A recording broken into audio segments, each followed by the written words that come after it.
কদিন ধরেই মাম্মামের খাওয়া দাওয়া নিয়ে এত জ্বালাতন, আর ভালো লাগছিল না। তাই আজ দুপুরে বসে বসে ভাবছিলাম যে কি করা যায়। আর ওকে ডাক্তারের কাছে নিয়ে গেছিলাম, তো ডাক্তার যেই অনুযায়ী বলেছে সেই অনুযায়ী ওর খাবারগুলোর জন্য আমার কিছু জিনিস প্রয়োজন ছিল, যেগুলো আমাদের আশেপাশের স্টোরগুলোতে পাওয়া যাচ্ছিল না। তাই বসে বসে ভাবতে ভাবতে দুপুরবেলা খাওয়া দাওয়া করে রেডি হয়ে বেরিয়ে পড়েছিলাম মাম্মামকে নিয়ে। আর মাম্মামের দিদিকেও নিয়ে গেছিলাম, ওটা হলো মাম্মামের মাসির মেয়ে। আর এই যে আমার প্রয়োজনীয় সব জিনিস নিয়ে নিলাম। আর আমার প্রয়োজনের থেকে বেশি এখন মাম্মামের আর মাম্মামের দাদার প্রয়োজনের খেয়াল রাখতে হবে। তাই এখান থেকে চকোজ, মাম্মামের জন্য যেগুলো প্রয়োজন সেগুলো। আমার বিশেষ প্রয়োজন ছিল মাখানা।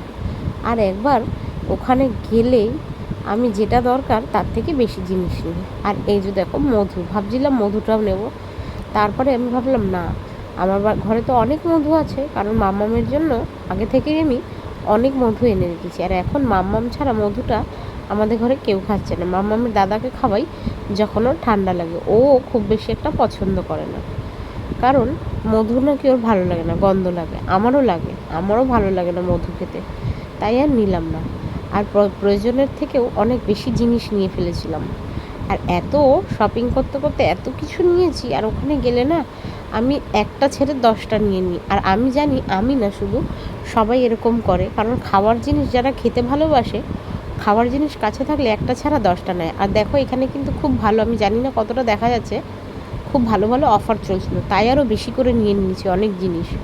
আর আমি এত মার্কেটিং করেছি যে একটা শপিং ব্যাগে ধরছিল না, সেটা তোমরা ভিডিওটা পুরো দেখলেই বুঝতে পারবে। আর মাম্মামের দিদি কোলে ছিল, তাই আমি আরও বেশি করে সব দেখে শুনে নিচ্ছিলাম, কারণ ওরও স্কুলে গরমের ছুটি পড়ে গেছে তাই। আর যেতে যেতে এখান থেকে একটা ফেস ওয়াশও উঠিয়ে নিয়েছিলাম, কারণ দারুণ অফার চলছিল। আর তারপরে চলে আসলাম আরও একটা পছন্দের জায়গা, মাম্মামের জন্য আনসল্ট বাটার নিলাম।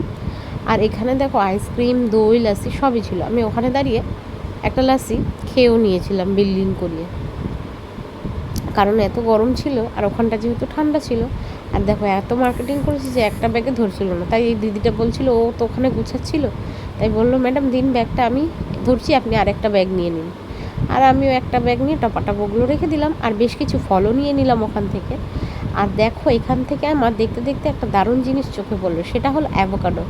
অ্যাভোকাডো আমার পছন্দ হয় না, তাই একটাই নিয়েছিলাম, কারণ মাম্মামকে খাওয়াবো আর মাম্মামের দাদাকেও খাওয়াবো। মাম্মামের দাদা বলে কি, মা অ্যাভোকাডোগুলো প্রচণ্ড টক, আমার ভালো লাগে না খেতে, আমি খাবো না, তুমি আর আনবে না। কিন্তু এখন দেখছি যে অ্যাভোকাডো দিয়ে অনেক রকমভাবে খাওয়া যায়, তাই আজ নিয়ে আসলাম। একটাই অ্যাভোকাডো এনেছি আর নিইনি।